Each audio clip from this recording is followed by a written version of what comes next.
find your respective column.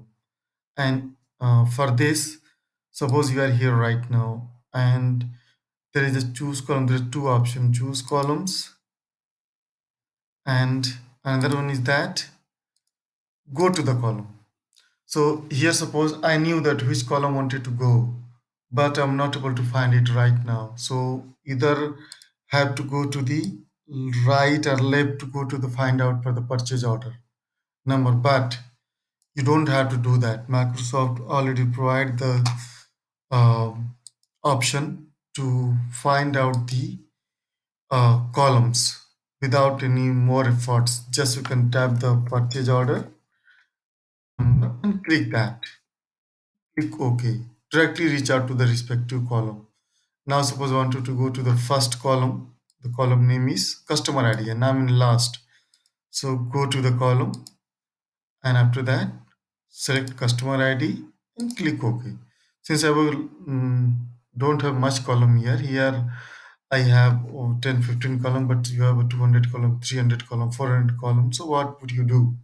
Either you can try to find out the best way to that. Go to the uh, choose column, select, go to the column, and to that select respective column and go to the column.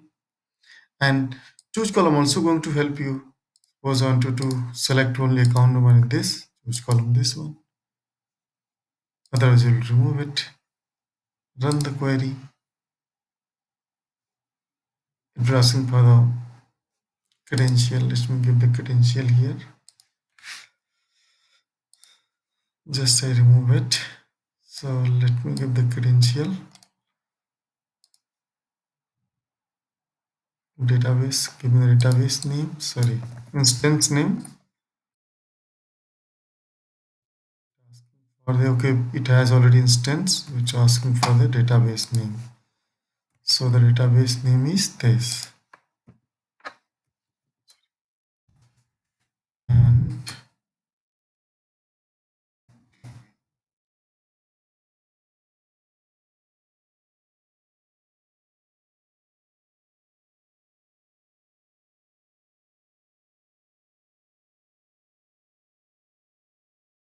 now successful connected. So means if you selected choose column, so those respective column will be going to remove it. Now I wanted to restore it. So how to restore it? Just remove this apply step. Need to remove the other columns and your data will be restored.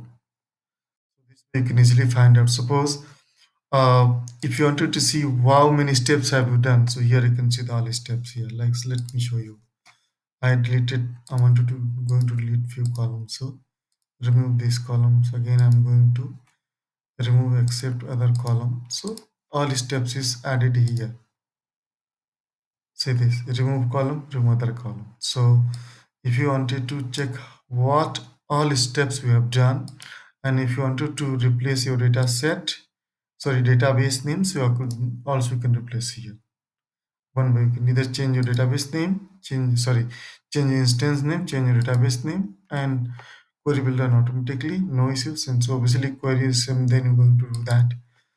So this way you can do that, and also you can restore it too. So I'm going to successfully restore it. This way you can go into advanced editor, change your data source.